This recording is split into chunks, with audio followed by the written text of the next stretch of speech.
SIP के जरिए निवेश, जो कि हम कहते हैं बूंद बूंद से सागर बनता है, तो कुछ डेटा लेकर आए हैं कि इतने सालों में किस तरह से एसआईपी के जरिए निवेश का चलन बढ़ा है, लोगों में जागरूकता बढ़ी है। और इसका कुछ आंकड़ा पेश करते हैं आपकी स्क्रीन पर।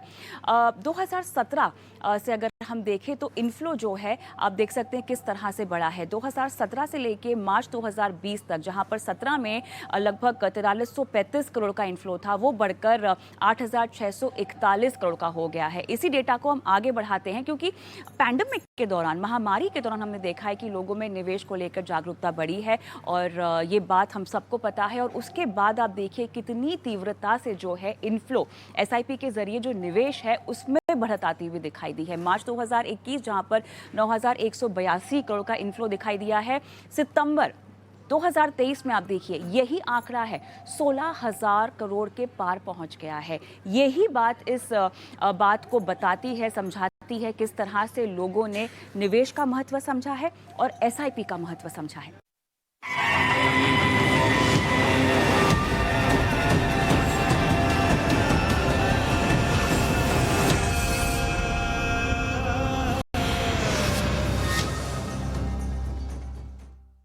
सुनिए सर, अब चर्चा में ना मैं चाहती हूँ कि हम थोड़ा सा छोटे शहरों को, भारत के छोटे शहरों को समझे। इतनी डाइवर्सिटी है, इतनी विविधता है और हर तबका जो है वो अलग तरह के निवेश विकल्प में विश्वास रखता है। अगर आप नॉर्थ की ओर बढ़े तो वहां पर रियल एस्टेट में लोग बहुत ज्यादा विश्वास करते हैं निवेश करने का।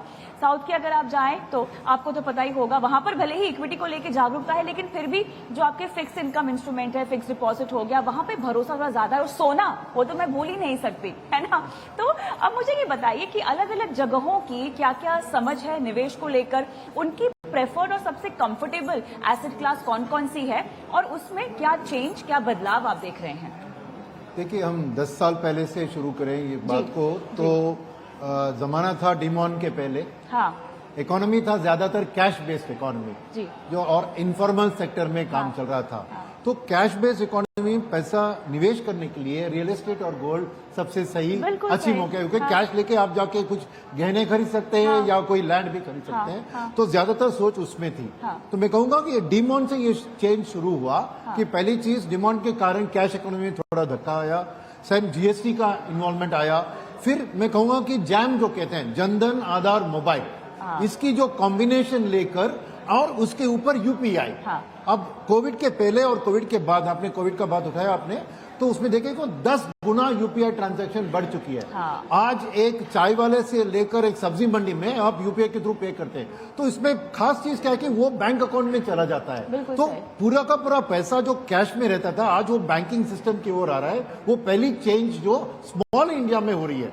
बड़े शहर में तो पहले से ही बैंकिंग सिस्टम स्ट्रांग थी। सेकेंड चीज जो मैं कहूंगा कि अपने इंडस्ट्री की ओर से जो एक्शंस लिए गए, वो उसमें ये म्यूचुअल फंड सही है करके एम्फी ने जो कैंपेन टेलीविजन और इसमें किया, और उसमें जो सचिन तेंदुलकर, एमएस धोनी जैसे बड़े पॉपुलर को, या तो वो जो एक डरावट होती थी इक्विटी मार्केट और म्यूचुअल फंड के ऊपर, उसको कम कराने में बहुत कम है। क्योंकि आज केबल टीवी और इसका रीच दुनिया के कोने कोने तक है। तो वो मैं कहूंगा एक सेकंड धक्का इसका था। तीसरा था एक्चुअली कोविड। कुछ कोविड में क्या हुआ था कि माइग्रेंट लेबर जो सिटीज में थे वो छोटे गांव में अपने गांव वापस चले गए। नरेगा के थ्रू उनके हाथ में पैसा आया, मगर ये यूपीआई और इसके कारण वो बैंकिंग अकाउंट के थ्रू, और गवर्नमेंट ने भी अपना जो भी सब्सिडीज दे रहे हैं वो डायरेक्ट बेनिफिट ट्रांसफर। तो अकाउंट में जब पैसा जमा आया, आपने देखा कि कोविड के कारण वक्त बहुत था, काम कम था, पर कुछ ना कुछ पैसा आ रहा था। तो वही आप देख रहे हैं कि डीमैट अकाउंट की खुलवाई। तो मेरी ओनली प्रॉब्लम इसमें यह है कि वो डायरेक्ट आपको इक्विटी को एक रिस्की एसेट क्लास, गैम्बलिंग की तरह डीमैट अकाउंट में जाके आप जाके स्टॉक्स डायरेक्टली खरीदने लगे। तो एक तरह से ये बुरी बात भी है, अच्छी बात भी है। बुरी बात यह है कि बिना समझ के कि ये एक इन्वेस्टमेंट है, वो इसे स्पेकुलेटिव तरीके से इस्तेमाल करने लगे। अच्छी बात थी कि एटलीस्ट इक्विटी मार्केट में जानकारी रूरल इंडिया में बढ़ गई इसके कारण। तो पूरे के पूरे जो डीमैट अकाउंट खुले, अभी वो एक अच्छा बेस बन गया म्यूचुअल फंड इंडस्ट्री को जाके टारगेट करने। अभी उनको इक्विटी मार्केट के बारे में बताने के लिए उतनी जरूरत नहीं थी, मगर म्यूचुअल फंड की खास चीज आसानी से। उसमें मैं जरूर प्रेज करूंगा हमारी म्यूचुअल फंड डिस्ट्रीब्यूशन कम्युनिटी, जो एमएफडीज कहते हैं, वो हर जगह, क्योंकि एक होती है बैंक की नेटवर्क, जो बैंक में थोड़े बहुत म्यूचुअल फंड बेचते हैं, मगर जो म्यूचुअल फंड डिस्ट्रीब्यूटर्स होते हैं वो घर के साथ जुड़ते हैं और वो जो एक उनके साथ गोल प्लानिंग ऐसी बातें करने लगे तो एसआईपी का ग्रोथ उसी चीज के कारण हुआ। और एसआईपी का ग्रोथ जो आप दिखा रहे हैं 16,000 करोड़ तक, ये तो मैं समझूंगा कि सागर में एक बकेट आपने बोना है बस। मैं सोचूंगा कि अगले 3 साल में इसको 50,000 करोड़ और 10 साल में इसको 1 लाख करोड़ पर मंथ करेंगे, तभी हम कहेंगे कि हम सक्सेसफुल हुए इस जर्नी में। और उसके लिए एसआईपी की जो खास चीज है कि मार्केट में तो उतार चढ़ाव गारंटीड है। अगर आपने लमसम में निवेश किया तो कहीं आपका 10 रुपए का 8 दिखता है, कभी 16 दिखता है, तो आपके मूड भी उसके साथ बढ़ती गिरती है। मगर एसआईपी में खास चीज है रुपी कॉस्ट एवरेजिंग जो चीज है, यानी हर महीने आप सेम अमाउंट को निवेश कर रहे हैं मगर मार्केट गिरती है तो और यूनिट और ज्यादा मिल जाता है। तो आपका जो प्रॉफिट मार्जिन आपको बनता है तो वो सुपर अधिक बनता है। पावर ऑफ कंपाउंडिंग तो सबको पता है, मगर उसके ऊपर रुपी कॉस्ट एवरेजिंग का एडवांटेज एसआईपी के जरिए। तो एसआईपी एक चीज जो एक नए निवेशक के लिए जो इक्विटी मार्केट को कम समझता है मगर उसको लॉन्ग टर्म जो सोच है उसके लिए पैसा बनाना, जो आपने कहा कि सेविंग्स ईएमआई, राइट। तो क्योंकि आज thanks to finance companies rural India में भी आज टीवी रेफ्रिजरेटर ईएमआई के थ्रू खरीद रहे हैं। तो उनको लिए हर महीने का खर्चा बांट के रखना, तो हर महीने की सेविंग्स में बांटना, ये सोच को हमें बढ़ाना है और ये सक्सेसफुल हो रहा है जैसे मैंने कहा। बट फाइनली आई थिंक एक चीज जो हमें ध्यान से बताने की जरूरत है जो अभी तक नहीं हो रही है, वो आपने पहले इन्फ्लेशन की बात उठाई थी, तो 2 मिनट अब दीजिए तो मैं तो क्या है कि लोग इसको इक्विटी मार्केट और म्यूचुअल फंड को इन्फ्लेशन के साथ उतना जोड़ के नहीं देखते, उसको एक स्पेकुलेटिव गैम्बलिंग तरह जैसे हॉर्स रेसिंग या लॉटरी या ड्रीम 11 की तरह सोच रहे हैं।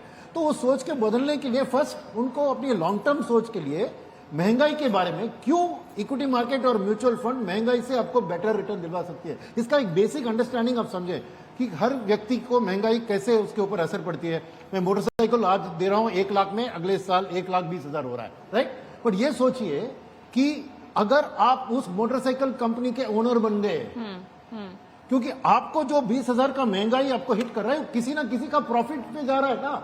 तो इक्विटी मार्केट एक रास्ता है कि उस कंपनी जो इन्फ्लेशन से बेनिफिट कर रही है उसका आप ओनर बन रहे हैं, तो नेचुरली आपके लिए प्रोटेक्शन आसानी से आ जाता है। इसीलिए कहते हैं कि लॉन्ग टर्म में इक्विटी मार्केट नॉमिनल जीडीपी के साथ या बेहतर बढ़ती है, क्योंकि नॉमिनल जीडीपी होता है, एक इन्फ्लेशन उसमें होता है, एक रियल जीडीपी होता है। रियल जीडीपी होती है इस कंपनी की प्रॉफिट मार्जिन, जो कि स्टॉक मार्केट के जरिए जीडीपी में भी दिखती है।